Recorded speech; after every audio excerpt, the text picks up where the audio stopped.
Además tenemos también en el gallinero, ¿eh? We have up also. So, ¿empezamos? Sí. Sí, pues adelante. Okay, we go. Here we go. Yes, I think that this will be the last words I'm going to pronounce in English now, to say in English, but of course, thanks Sophie to be here, and now I'm going to speak Spanish because here is Diego. Buenas tardes, bienvenidos y bienvenidas, y mil gracias por acompañarnos esta tarde. A esta presentación, a esta charla con Sophie White, autora de Donde yo termino, una de las obras que sinceramente creo que están entre las más oscuras en el mejor y más literal de los sentidos que podemos encontrar este año en el Festival Celsius, y mira que hay mucha oscuridad y mucho terror también en este festival, así que nada, vamos a disfrutar de lo oscuro en estos minutitos que tenemos por delante. Yo hoy cumplo un pequeño sueño, que es presentar aquí en esta sala, en el Celsius, a Sophie White, una autora que descubrí hace apenas unos meses y que, sin exagerar, me ha perturbado como pocas autoras, y lo digo como un gran elogio, y ha sido gracias a la editorial Carfax, a la biblioteca de Carfax, que vamos a darles un aplauso por habernos traído a una autora como Sophie White. Soy una lectora acostumbrada al miedo, al horror, me apasiona lo extraño, lo espeluznante, y aún así, Donde yo termino, me descolocó. Es una novela que no tiene miedo, precisamente, yo creo que ese es el término, a explorar la enfermedad, el encierro, la crueldad, las relaciones materno-filiales más insanas, y lo hace desde una escritura visceral, física y profundamente incómoda e inquietante. Y yo creo que todo eso va a surgir a lo largo de esta charla. Quiero darle las gracias a Sophie por estremecernos y hacernos reflexionar. Gracias a Carfax de nuevo por darnos por permitirnos conocer a Sophie, que además de escritora, voy a hacer una brevísima presentación, es una conocida podcaster con 2 podcasts, The Mother of Pod and The Creep Dive, que no solo ha publicado esta obra perturbadora que tengo aquí, luego os la enseñaré, la podéis también tener, supongo, si todavía quedan, en el stand de Carfax, sino que tiene una trayectoria literaria extensa. Yo diría que con un pie, antes lo estaba comentando con ella, es muy curioso, porque es bicéfala, tiene un pie en el humor y en las novelas chick lit incluso, y otro en el horror, como nos lo ha demostrado con Donde yo termino. Es una dualidad que de hecho también se observa en los 2 podcasts que hemos comentado. Con Donde yo termino, además, fue premio Shirley Jackson, y yo creo que en esta conversación también aparecerá Shirley Jackson más tarde, más temprano. Sophie, vamos ya con la protagonista de esta charla. En este mundo, en lo literario, de alguna manera, se nos pide también romance, evasión, sentido del humor. Tú, en ocasiones, sin embargo, prefieres adentrarte en el abismo. Y yo, y espero que muchos y muchas de los que estáis aquí y de los que están entrando ahora a escucharnos, celebramos esta decisión. Yo creo que tu obra transita entre registros muy distintos. Por un lado, esas novelas ligeras y cómicas sobre redes sociales, maternidad o amistad femenina, pero por otro también libros profundamente inquietantes y historias profundamente inquietantes como Donde yo termino, que se nutren del horror psicológico y de las relaciones materno-filiales, como hemos dicho, enfermizas. Sophie, ¿por qué combinas en tu escritura estas 2 formas, estos 2 tonos que en apariencia podrían parecernos tan opuestos? A part of the complete sour than and raw. Fashion test each other so. Here's proposed to one another. Está alto. It's so high. Thank you so much for that lovely introduction, and thank you. I cannot express how grateful I am for you guys to be here.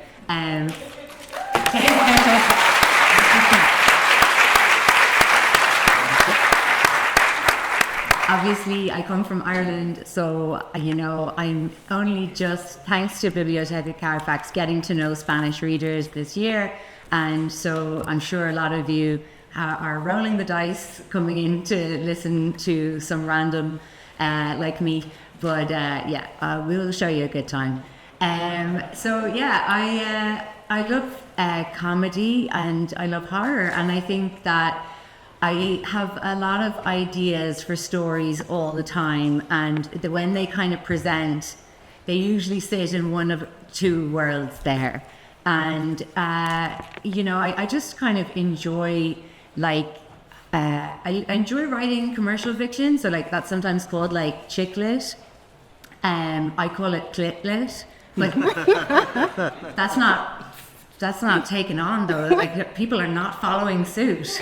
They're not joining me.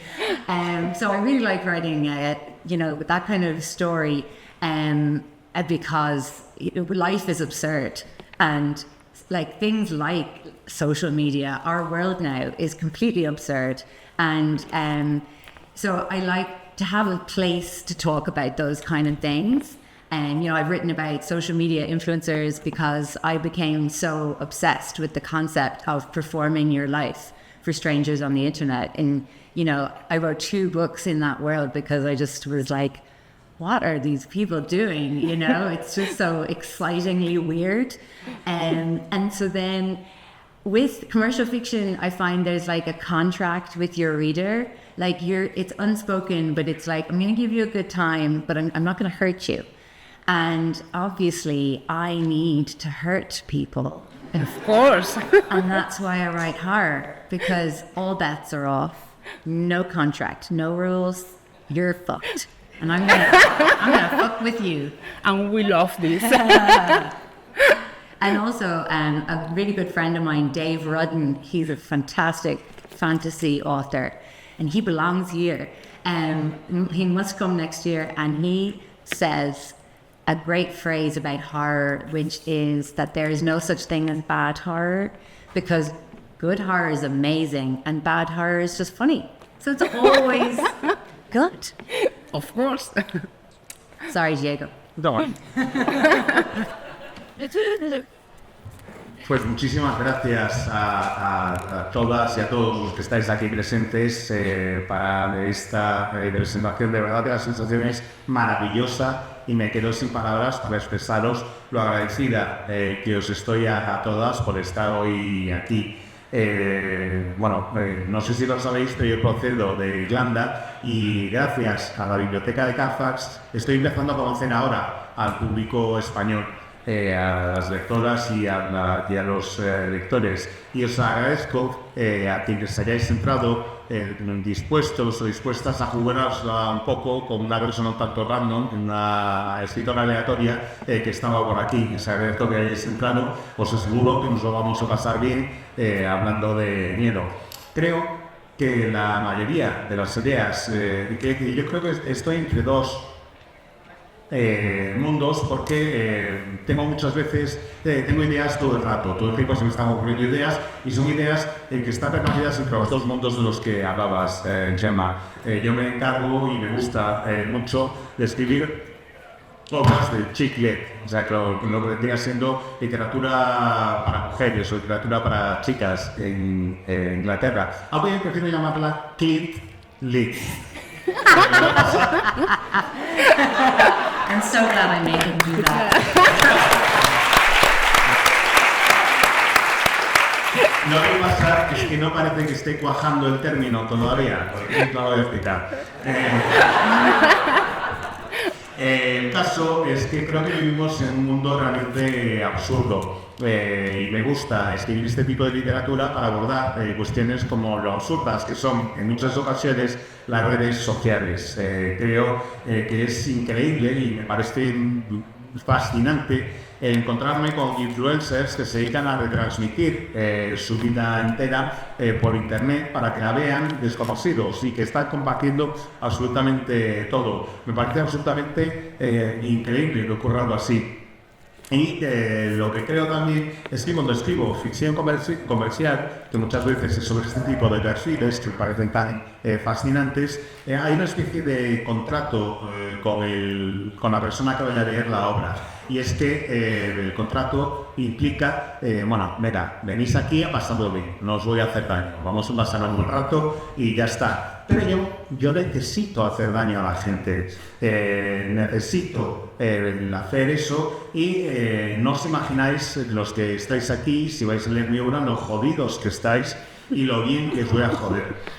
Tengo un amigo que se llama Dave Roden, que es un escritor de fantasía, que yo creo que su sitio es este, que es perfil idóneo para este festival, que ha dicho lo que yo considero uno de los mayores elogios de la literatura de terror. Es que si la literatura de terror está bien hecha, te va a emocionar y te va a provocar miedo. Y si está mal, si es un mal libro, por lo menos te vas a partir de risa. Y toda la razón, y es completamente cierto, y de alguna manera se entiende muchísimo mejor estas dos vías que utiliza Sophie. Pero hoy vamos a hablar de terror, porque ahora sí, lo tenemos aquí donde yo termino. Es un libro que, como Sophie ha dicho, y hoy lo vamos a decir así, nos jode y nos jode muy bien. La verdad es absolutamente esa. Hablando de terror, el buen terror siempre tiene o debería tener una doble lectura: aquello que nos perturba, aquello que nos jode y lo que denuncia, lo que pone de manifiesto. En donde yo termino hay un sufrimiento real, un dolor físico y una perturbación mental, y a mí me gustaría saber, Sophie, el terror, en donde yo termino y en general también en tu obra, ¿cómo lo utilizas? ¿Cuáles crees que son tus obsesiones y que por lo tanto es aquello que te preocupa y quieres denunciar a través del terror? If that you're worried about them to the downstream horror. So, Where I End, it's set on an island off the west coast of Ireland, and it's a very isolated community. And within that isolated community, there's a family that are completely ostracized in their house. So it's isolation within isolation. And the family is Maury, the grandmother. That's an Irish word for grandmother. The mother of the house, who they call the bed thing. And then the daughter, Elin, who is our main character, and through whose eyes we see the story. And so it's very much about daughters and mothers and caring for our families, and because the mother, Elin's mother, the bed thing, is completely bedbound. She doesn't speak. They have to feed her. They have to toilet her, clean her, everything. They do everything for her. And Elin is 19 and she's very stunted by growing up in this environment because nobody's ever explained to her what is going on. Why is her mother like this? It's the only mother she's ever known, but she's she's never really been shown love. And it has made a very unique person.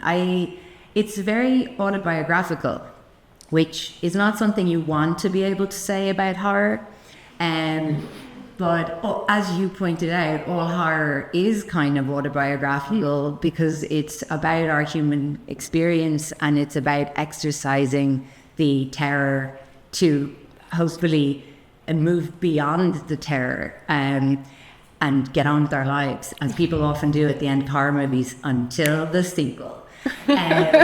And so with Where I End, it was very autobiographical because my father got Alzheimer's when he was very young.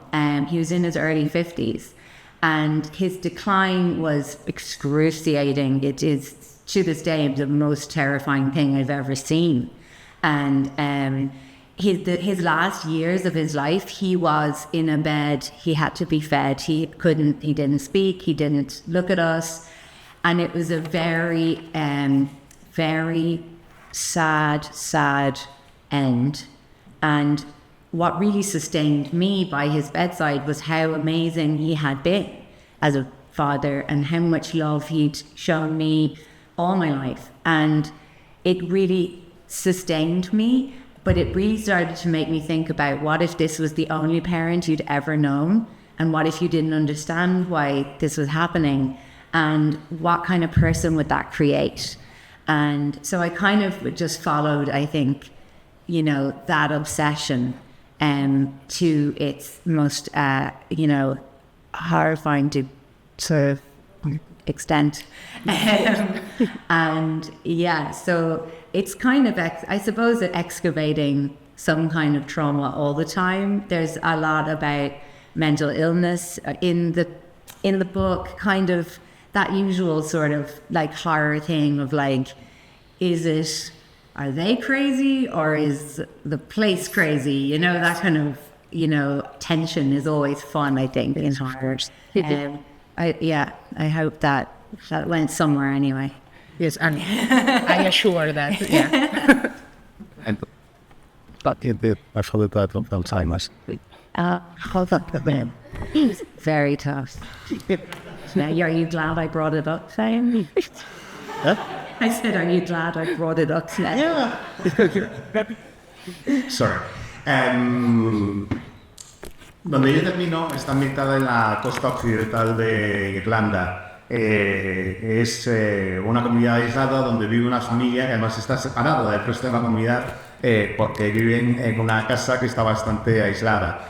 Por una parte está Moray, que es un término que se utiliza en Irlanda para referirse a abuela. Luego está la madre, cosa mala, no es que no sea la cosa de la cama, vale, que es la cosa de la cama. Y luego tenemos a ella, que es la protagonista, y que básicamente es la historia acerca de unas relaciones familiares entre madres e hijas. La cosa de la cama no se mueve, como su nombre indica, de su cama. Tiene que darle de comer, tiene que alimentarla, tiene que bañarla, tiene que lavarla, y la protagonista tiene 19 años y ha crecido con una madre que ha sido casi un vegetal siempre, que no ha podido mostrarle nunca cariño, y es una persona con la que no ha podido tener una relación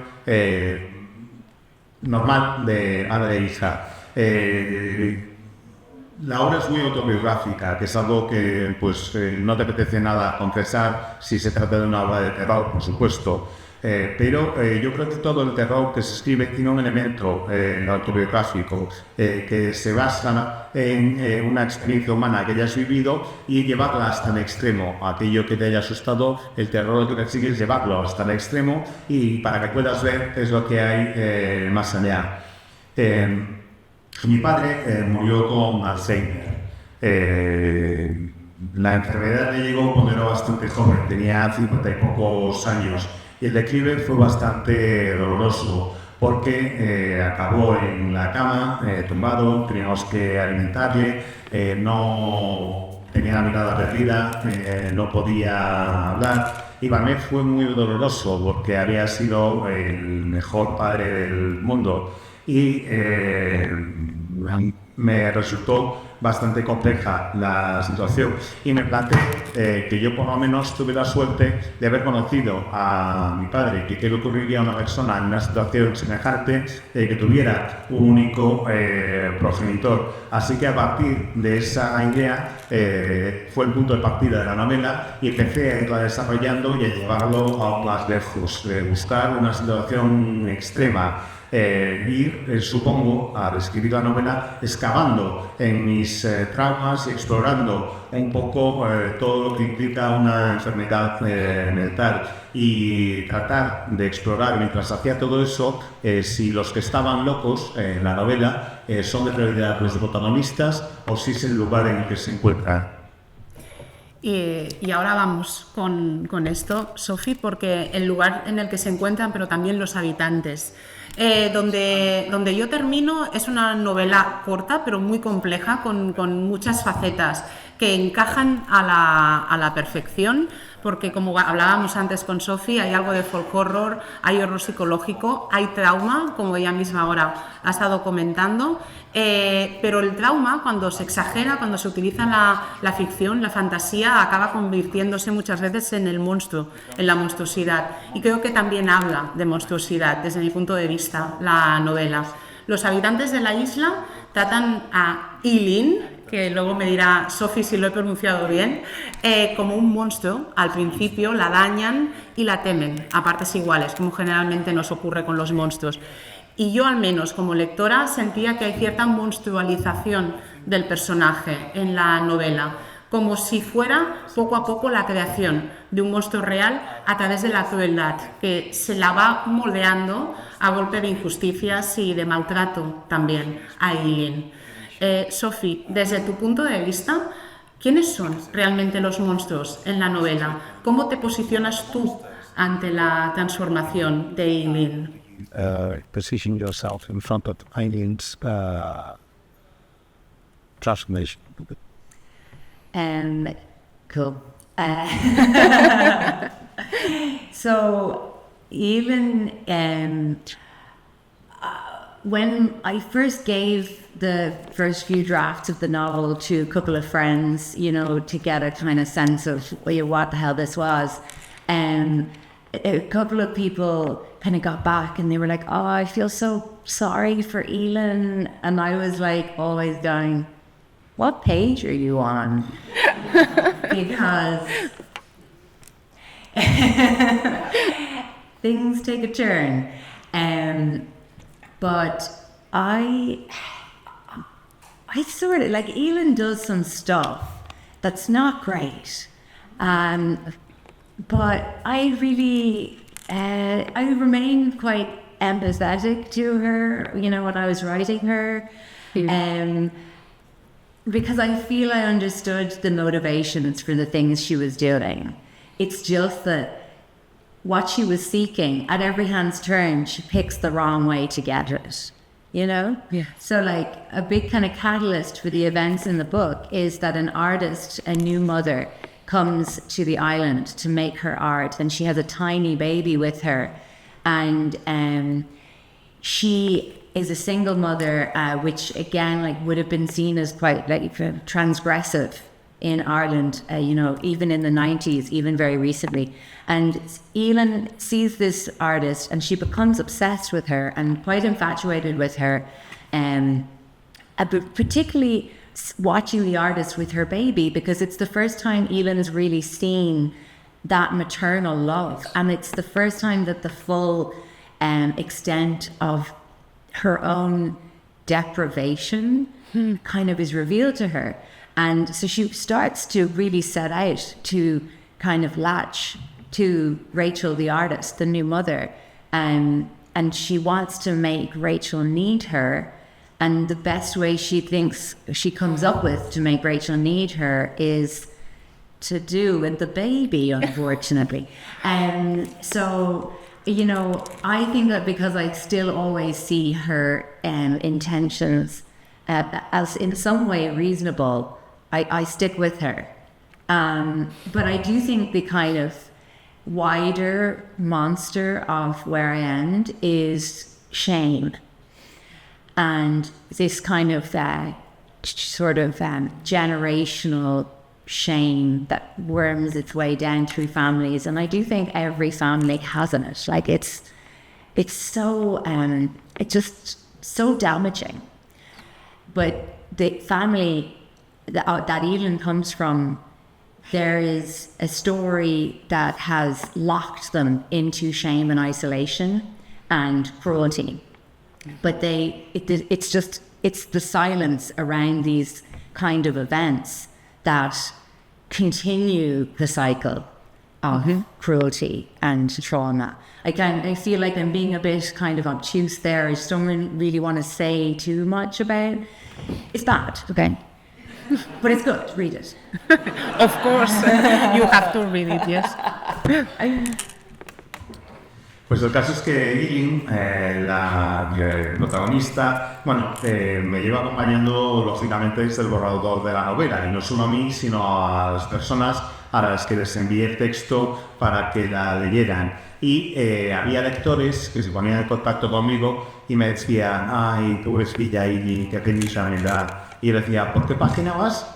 Porque las cosas cambian en la novela, pegan un giro. Eileen hace una serie de cosas que no están bien. Y yo siento empatía por ella, porque entiendo su motivación, porque hace lo que hace. Pero es que cada vez que se encuentra en una encrucijada y tiene que tomar una decisión, se decanta por la equivocada o por la dirección equivocada. El caso es que en la aldea, en la localidad en la que viven, llega de repente, y que decir, y su familia, llega de repente una artista, una mujer que ha sido madre hace poco y que además es madre soltera, cosa que ya de por sí parecía prácticamente demoníaca en la Irlanda de los años 90 y casi incluso en la actualidad. Eileen se obsesiona con ella, se obsesiona y se siente atraída porque sobre todo le llama muchísimo la atención la relación que tiene la madre con su bebé. Es algo que ella no ha conocido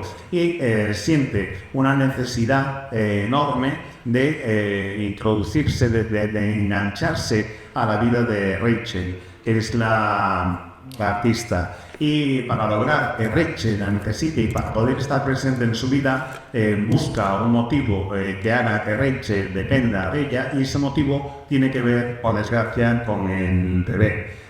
Yo creo que Eileen, yo puedo razonar y entender sus motivos. Entiendo que el monstruo, realmente el verdadero monstruo de la novela, de donde yo termino, es la vergüenza. Ese es el monstruo real de la historia que se está contando, porque es una vergüenza que ha ido recorriendo las generaciones, varias generaciones de la familia de Eileen, y que creo que todas las familias en el fondo tienen, todas las familias tienen ese rastro de vergüenza intergeneracional que es muy dañina. En el caso de Eileen, realmente es su historia de vergüenza surge de los nervios, del aislamiento, de no contar la historia, y encierra ahí en una especie de espiral de venganza y de crueldad. Creo que verdaderamente el silencio y el no contar la historia es lo que perpetúa ese ciclo de vergüenza que lleva a la crueldad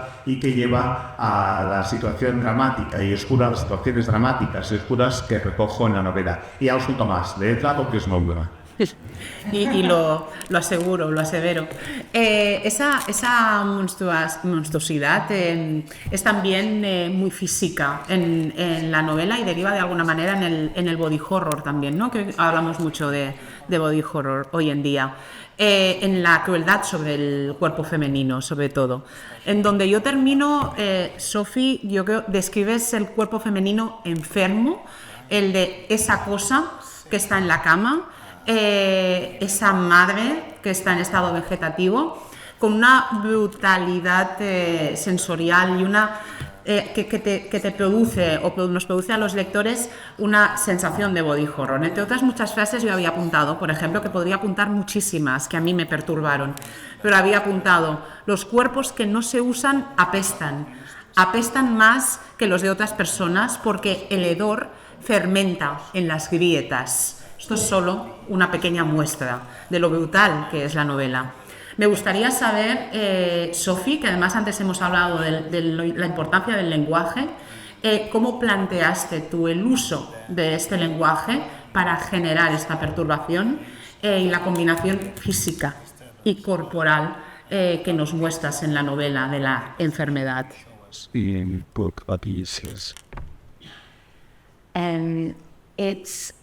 It's challenging to really revolt people, but I persevere.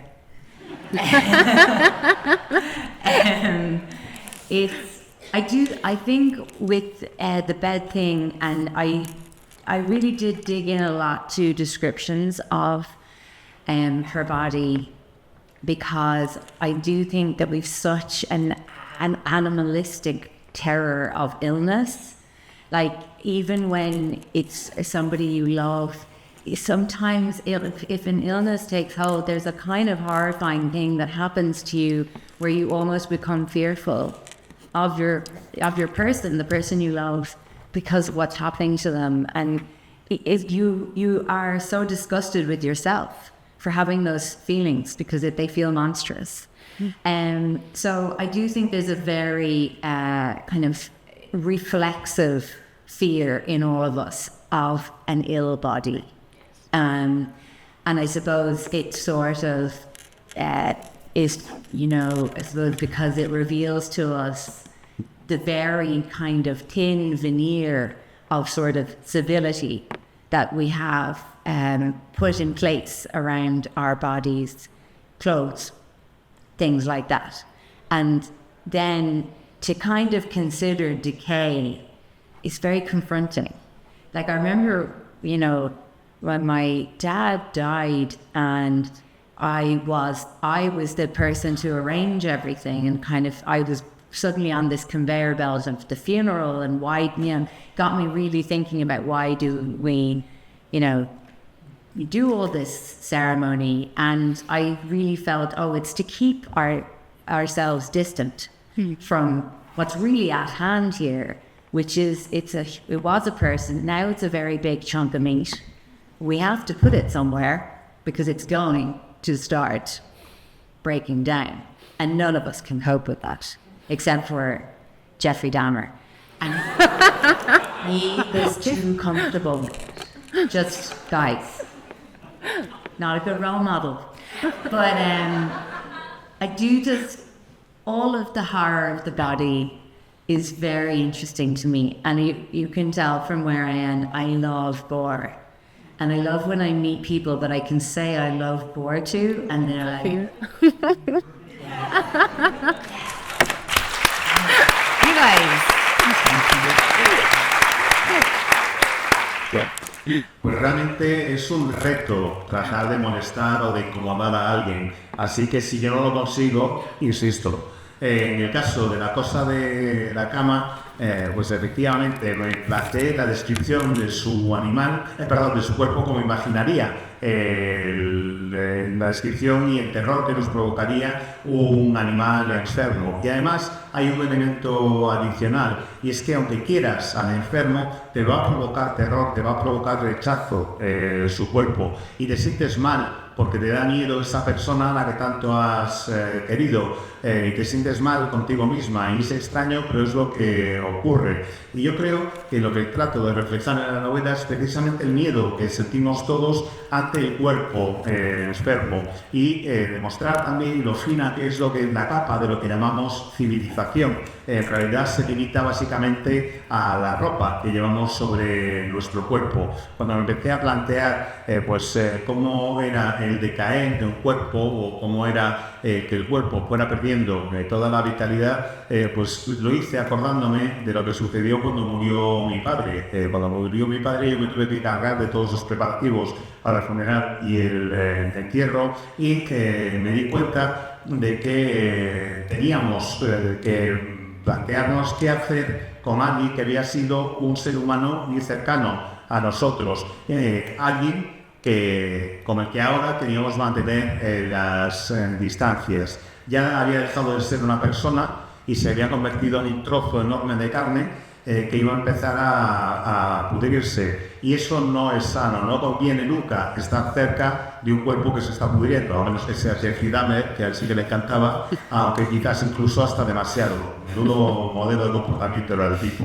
Total, que me encanta el terror corporal, me encanta reflejarlo, y lo que me encanta de verdad es poder llegar a un sitio y decir, me encanta el gore, y que el público que está presente acá. Así que un aplauso. Otro más. No sé si nos vamos acercando hacia el final, pero bueno, ya sí, yo creo que voy a hacer una última pregunta, y entonces os dejaremos para si tenéis alguna pregunta también para hacerle a Sophie. Pero hemos hablado de los tips básicos, yo creo que tiene la novela, de esos elementos básicos que no podemos olvidar, que es el monstruo, yo desde mi punto de vista sería así, el body horror también, el trauma, la enfermedad, pero no podemos pasar de largo algo que es esencial en la novela, que es las relaciones familiares, en este caso materno-filiales, que de alguna manera centran el argumento. Y cuando hablamos de relaciones materno-filiales complicadas, antes se lo he dicho y tenemos que hablar de eso con Sophie, mientras leía Donde yo termino, yo al menos no podía dejar de pensar en algunas de las protagonistas de Shirley Jackson, porque hay algo de Mary Cat en esa voz narradora de Eileen en la que no podemos acabar de confiar del todo. Y también hay algo de Eleanor, de Hill House, en esa relación tan complicada con esa madre cosa, con esa madre enferma. También hay Shirley en la descripción de los espacios de las casas y además ganaste el premio Shirley Jackson. No podemos acabar esta conversación sin hablar de cómo te influyó, o si es así, Shirley Jackson para escribir esta novela, si sientes alguna afinidad con tu obra. Affinity with your work and this. I am so happy that my work makes you think of Shirley Jackson. I love Shirley Jackson, and Otro aplauso.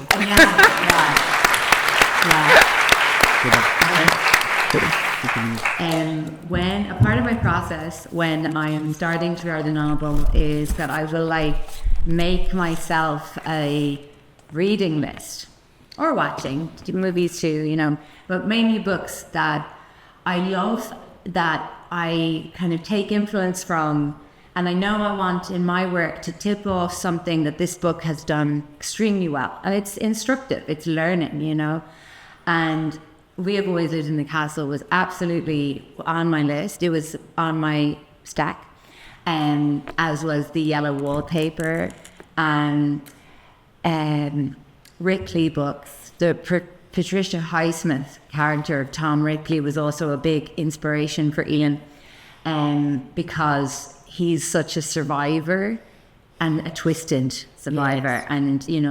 And I guess a big part of, Mary Cat in We've Always Lived in the Castle that was quite inspiring for me was that kind of sense that Mary Cat doesn't really understand the house where she lives, and Elin doesn't understand the house that she lives in either. And also The Wasp Factory is a very controversial book, obviously, but there was an element in that story that also kind of fed me a little bit around this idea. Yeah, so I'm just a voracious fan, and so I read to learn how to write, and then obviously winning an award in her name was really, really cool, it was exciting, and it's just been brilliant because it's brought the book out into even more readers' hands, for better or for worse. I don't know if you're going to be okay if you read it. Yes, it's a way to sell a horror book. I don't know if you guys can take it. We love Shirley, and now we love Sophie too. Yeah. I've seen lots of reviews online that just start with, "What the fuck?" Which now I'm probably putting your expectations too high and stuff, but the mother-daughter thing is massive in the book. And I am a mother, and I think when I first became a mother, I was so terrified by the sudden sense of colossal power over this really vulnerable being. And it was like scalding terror. I knew I was supposed to be enjoying it, but I was just like, Jesus fucking chair, it's too much pressure, it's terrifying. And and then I have a mother too, so that's awful. I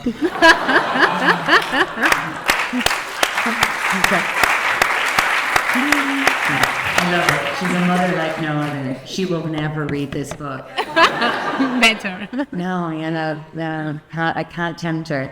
She doesn't like scary things. Pues la verdad es que me encanta mi obra de pensar en Shirley Jackson, porque desde luego es alguien que tenía un presente cuando estaba escribiendo la novela. Normalmente cuando me pongo a escribir me hago la lista de lecturas y de visionados, de películas y de series que ver, para ir pillando elementos aquí y allá, cosas que me parece que están muy bien, que luego puedo incorporar de alguna manera a mi libro. Por ejemplo, Both Live in a Castle o Yellow Wallpaper son dos de las novelas que me influyeron mucho. También tuvo una gran influencia a la hora de escribir esta novela el personaje de Tom Ripley, Ripley de Patricia Highstein, porque es un superviviente y es un superviviente bastante retorcido. En la plata de Both Live in a Castle le ocurre lo mismo que a alguien que no entiende la casa en la que vive, que no comprende lo que está sucediendo a su alrededor. También está Wasp Factory, que me parece que tiene muchos elementos importantes en la historia. Yo reconozco que soy una fan voraz de Shirley Jackson y cuando leo trato de aprender de los escritores. Encima intenté aprender de ella y voy a dar un premio por su nombre, que me pareció absolutamente genial, porque eso ha permitido que la novela llegue a más lectores, a más lectoras, que pasen por más manos. No sé si eso es para bien o para mal, pero bueno, el caso es que estoy seguro de que si leéis la novela no os vais a quedar igual. Una forma de vender también la novela, ¿no? Diciendo que no vais a poder ni soportarla. Pero el caso es que también os puedo contar que en internet ha habido unas cuantas reseñas que he ido leyendo que empezaban diciendo, ¿pero qué hostias es esto?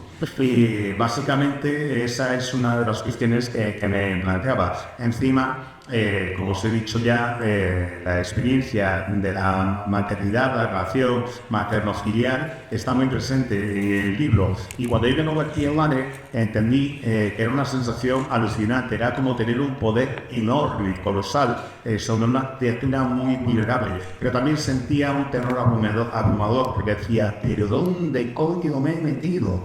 Y esa era una sensación que traté de recuperar. Y encima seguimos que mi madre es horrible. Nada, que va, mi madre es única, es fantástica y lo único que ocurre es que no se le leía esta novela ni de coña. Intento tentarla, pero al final no es forma. Pues no sé si hay tiempo para alguna pregunta, Diego, o... Muy breve. Muy breve. Si alguien ahora podéis aprovechar, pues mira, aquí mismo. Sí, uno es los friends and some families and people see themselves in your character, so I think we are.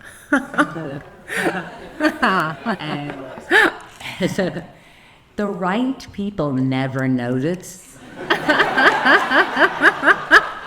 They're self-obsessed and don't have a good perspective on who they are. The main character, Elin, Elin is an Irish name, but it's even in Ireland very unusual name. And I have a very close friend called Elin, and I had to go and be like, I'm sorry, but the name is perfect, and it works on all these different levels because Elin sounds like ill, in, and also the Irish word for island is Illan. So I had to explain to her that she was just going to have to be this awful person. And it hasn't happened that much, but where it is a problem is I write non-fiction too. And so that's our 5 minutes. But I am very lucky that my mother and my husband really understand my work and being an artist. They understand it, and they're really generous with the level of exposure that kind of my work invites when I write nonfiction, because I write a lot about addiction, mental illness, being bipolar, and so that's really freeing that they are always so supportive, and my kids are just unfortunately victims in this whole sorry experiment, and I don't know what they're going to do to me when they're old enough to realize. But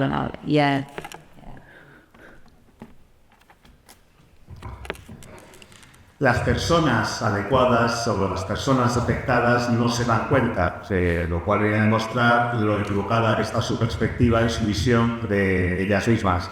El caso es que Kay es un nombre irlandés, que es un nombre bastante raro incluso en Irlanda, y es el nombre de una amiga muy cercana.